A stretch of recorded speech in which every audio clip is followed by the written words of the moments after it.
श्री गुरु तेग बहादुर साहिब के 350वें शहीदी दिवस को समर्पित पंजाब सरकार की श्रद्धा और सत्कार से भरपूर पहल। पंजाब के 23 जिलों में गुरु साहिब के जीवन और बलिदान को दर्शाते light and sound show Srinagar, Gurdaspur, Faridkot और तख्त श्री दमदमा साहिब, तलवंडी साबो से अनंतपुर साहिब तक 4 महान नगर कीर्तन तथा 23, 24 और 25 नवम्बर को अनंतपुर साहिब में होने वाले भव्य समागमों में मुख्यमंत्री सरदार भगवंत सिंह जी मान की ओर से सभी को नतमस्तक होने का हार्दिक अनुरोध। आइए अपनी अटूट श्रद्धा और सत्कार के साथ इन समागमों का हिस्सा बने। नमस्कार, स्वागत है आपका एनएमएफ न्यूज में। मैं हूं आपके साथ शबनम।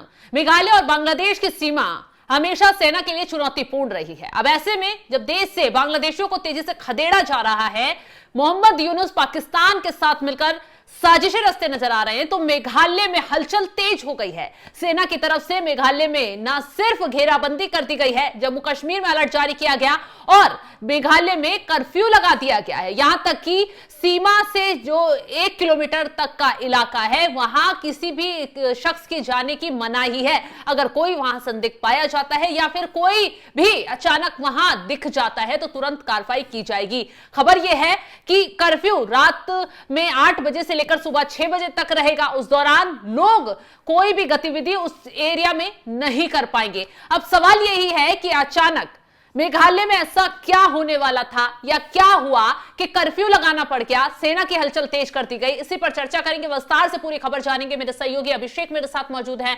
अभिषेक, मेघालय में अचानक सेना की गतिविधि बढ़ जाती है। एक तरफ जम्मू कश्मीर में सेना को अलर्ट कर दिया जाता है, चारों तरफ घेराबंदी सेना की हो जाती है, दूसरी तरफ अचानक से मेघालय में हलचल बढ़ना, ये किस और इशारा कर रहे हैं? देखिए, इसके लिए आपको थोड़ा पीछे चलना होगा और विस्तार से सारी कड़ियों को जोड़कर जब आप देखेंगे तब आपको समझ में आएगा कि आखिरकार ये कर्फ्यू, नाइट कर्फ्यू क्यों लगाया गया।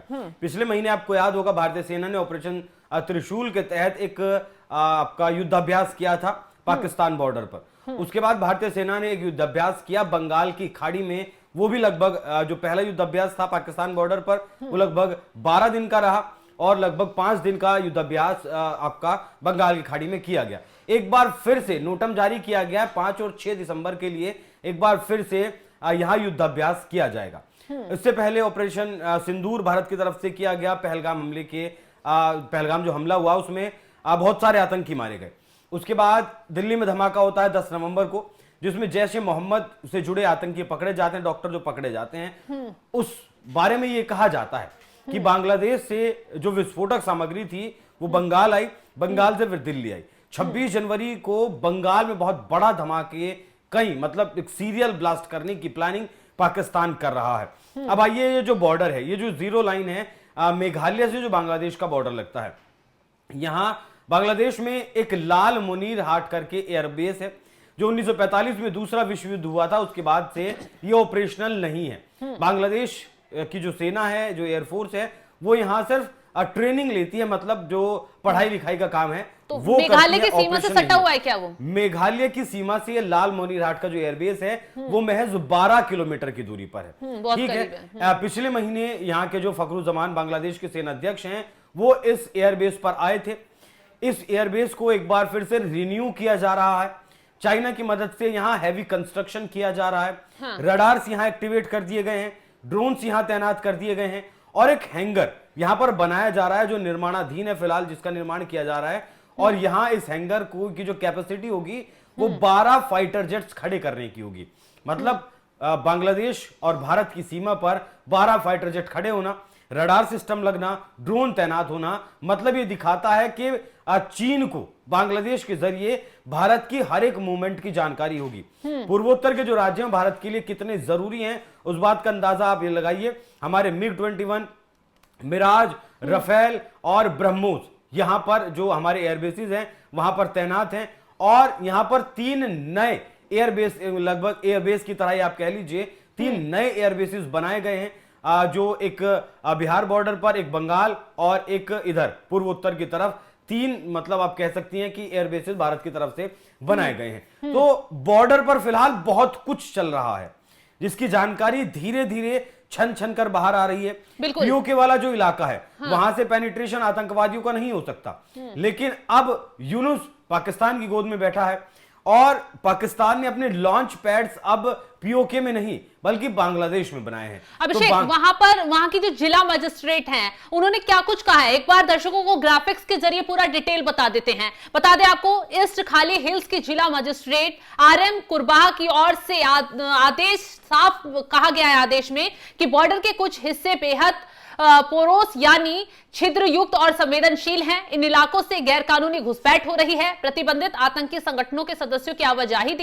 दिखी जा रही है। तस्करों और संगठित अपराध गिरोहों की गतिविधियां बढ़ रही हैं। अधिकारियों का कहना है कि ऐसे तत्व अक्सर रात के अंधेरे का फायदा उठाते हैं। कई मामलों में सीमा के अंदर बिल्कुल पास बड़ी संख्या में लोगों की आवाजाही देखी गई है, जो न सिर्फ कानून व्यवस्था के लिए खतरा बन सकती है बल्कि सुरक्षा एजेंसियों को भी चुनौती दे सकती है। और आपको बता दें क्यों नाइट कर्फ्यू लगाया गया है। नाइट कर्फ्यू इसलिए लगाया गया है ताकि सीमा के पास अवैध आंदोलन पर रोक लगे, तस्करी, हथियारों की आवाजाही और अपराध नेटवर्क को नियंत्रण किया जा सके, किसी आतंकी या उग्रवादी समूह की गतिविधियां पूरी तरह से रोकी जा सके, संवेदनशील गांवों में शांति और सुरक्षा बनी रहे। जारी आदेश के तहत कई प्रतिबंध लागू किए गए हैं। भारत या बांग्लादेश की दिशा में कोई भी अवैध आवाजाही पूरी तरह से प्रतिबंधित रहेगी।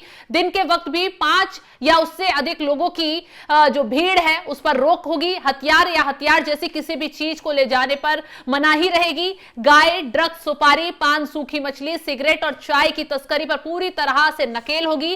रात के समय सीमा के पास किसी भी तरह की संदिग्ध गतिविधि पर तुरंत एक्शन लिया जाएगा। यानी कर्फ्यू सिर्फ लोगों के चलने फिरने पर रोक नहीं है बल्कि पूरे क्रॉस बॉर्डर क्राइम नेटवर्क को निशाने पर लेने वाला सुरक्षा कदम भी है। तो अभिषेक, जिस तरीके से कदम उठाए गए हैं, बारीकी से बताया गया है कि क्यों यह कर्फ्यू लगाया गया, बॉर्डर पर बांग्लादेश की तरफ से क्या हरकतें हो रही थी। वहीं में आ रहा था कि पीओके से तो पेनिट्रेशन आतंकवादी नहीं कर सकते हैं। बांग्लादेश में नए लॉन्च पैड्स आतंकियों ने बनाए हैं और बांग्लादेश से अलग अलग हिस्सों से अब वो आतंकियों को भारत में भेजने का काम कर रहे हैं। वो बांग्लादेश बॉर्डर हो जो लगभग 500 किलोमीटर का बॉर्डर ऐसा है जो अभी सीलिंग जिस पर नहीं हुई है, फेंसिंग अभी नहीं हुई है, और मेघालय से जो लगता हुआ बॉर्डर है। देखिए, बांग्लादेश 3 तरफ से भारत से घिरा हुआ है। एक तरफ आप बंगाल वाला हिस्सा ले लीजिए, दूसरी तरफ आप जो लगभग 22 किलोमीटर की आपकी पट्टी है, ये आपका चिकन नेक वाली, और उसके बाद सारे पूर्वोत्तर के राज्य आ जाते हैं। पूर्वोत्तर में कई हॉल्ट ऐसे भी हैं जहां से मतलब लैंड पोर्ट्स थे जिनसे बांग्लादेश व्यापारिक दृष्टिकोण से बांग्लादेश के लिए अहम थे। अपना सामान पूर्वोत्तर के राज्यों में वो डंप किया करता था, उन्हें पहले बंद किया गया और अब सीमा को पूरी तरीके से सील कर दिया गया है। देखिए, ये जो बॉर्डर है मेघालय वाला, यहाँ नदियां भी हैं, यहाँ पहाड़ भी हैं और यहाँ बहुत ज्यादा घने जंगल भी हैं। तो वो जो सीमा है उस पर, पूरी सीमा पर आपका सुरक्षा कर्मियों का रहना लगभग असंभव है। फेंसिंग वहां करना लगभग असंभव है। कहीं गुफाएं बनाई हुई है पेंट्रेशन करने के लिए, कहीं कुछ है, तो अलग अलग तरीके इन घुसपैठियों ने अपनाए हुए हैं। इसीलिए जो जीरो लाइन है, मतलब जो बॉर्डर लाइन है, उसके 1 किलोमीटर अंदर भारत तक कोई भी आवाजाही किसी भी तरीके से बैन कर दी गई है। हालांकि आम लोगों पर बहुत ज्यादा सख्ती नहीं रखी गई है। 2-4 लोग इकट्ठा हो सकते हैं, आ जा सकते हैं, लेकिन उस जीरो लाइन पर नहीं जा सकते हैं। 1 किलोमीटर का जो दायरा है, उसके बाहर का जो दायरा है, वहां वो आ जा सकते हैं। 5 से ज्यादा लोगों के इकट्ठा होने पर मनाही है। तो आप ये समझने की कोशिश करिए, यहां पर चीन, पाकिस्तान और बांग्लादेश वो किसी भी सूरत में भारत को अस्थिर करना चाहते हैं, युद्ध के जरिए नहीं। पहली बात ये भी लगा लीजिए कि युद्ध के जरिए नहीं, इन छोटी मोटी घटनाओं के जरिए ही, जिससे कि भारत अस्थिर रहे और भारत में जो विदेशी निवेश लगातार आ रहा है, लगातार बढ़ रहा है, वहां एक डर का माहौल पैदा हो और भारत में विदेशी निवेश ना आए। इसीलिए आपने देखा भी होगा, अरुणाचल प्रदेश की एक बेटी को चाइना के एयरपोर्ट पर रोका गया। कहा गया कि अरुणाचल प्रदेश तो चाइना का हिस्सा है, आपके पास चीन का पासपोर्ट होना चाहिए, आपके पास ये पासपोर्ट गलत है, जिसके बाद भारत सरकार को इंटरवीन वहां करना पड़ा और वो जो जापान जा रही थी उन्हें फिर अगली फ्लाइट से वहां जापान भेजा गया। तो मतलब एक स्लाइस कटिंग वाला जो होता है ना, जिस तरीके से खेत होते हैं और कोई किसान ऐसा होता है कि वो थोड़ा थोड़ा काट कर उसे अपने खेत में मिलाने की कोशिश करता है, ठीक वैसे ही इस पॉलिसी पर चाइना भी काम कर रहा है और उस पॉलिसी में पाकिस्तान और बांग्लादेश यहां साथ दे रहे हैं। सारा मसला आतंकियों का है। और दूसरी बात सबसे जरूरी, बहुत कुछ इस वक्त बॉर्डर पर बांग्लादेश के चल रहा है, सारी खबरें हम तक नहीं पहुंच रही हैं, बस कुछ चीजें छन छन कर पहुंच रही हैं। जो सरकारी आदेश आ रहे हैं, जैसे नोटम जारी कर दिया गया या फिर डीएम की तरफ से आदेश जारी किया गया, वही चीज हम तक पहुंच रहे हैं। लेकिन फिलहाल बॉर्डर पर बहुत कुछ चल रहा है। बिल्कुल, तो सही कहा आपने, फिलहाल बॉर्डर पर बहुत कुछ चल रहा है। चलिए ग्राफिक्स के जरिए एक डिटेल और आपको बता देते हैं कि मेघालय के जो इलाके हैं वो क्यों इतने संवेदनशील इस वक्त पर हो गए हैं। आपको बता दें ये सीमा काफी लंबी है और पहाड़ी ढलानों, नदी, घाटियों और जंगल से घिरी हुई है। कई हिस्सों में बाढ़ लगाना मुश्किल है। इस तरह का भूगोल घुसपैठियों को छिपने और निकलने से आसान रास्ते देता है। यह क्षेत्र लंबे समय से सुपारी की स्मगलिंग, पशुओं की तस्करी और आइटम्स, हथियारों और नशीले पदार्थों के अवैध व्यापार का रास्ता रहा है। मेघालय और बांग्लादेश सीमा के इलाकों में ऐतिहासिक रूप से कुछ उग्रवादी संगठन सुरक्षित पनाह लेते रहे हैं। कई प्रतिबंधित संगठनों ने इस इलाके का उपयोग हाइड आउट या ट्रांजिट के रूप में भी किया है। बांग्लादेश की राजधानी ढाका यहां से करीब 200 से 250 किलोमीटर की दूरी पर ही है। चटगांव, बंदरगाह और सिलहट क्षेत्र की निकटता इसे स्ट्रेटेजिकली बेहद संवेदनशील बनाती है।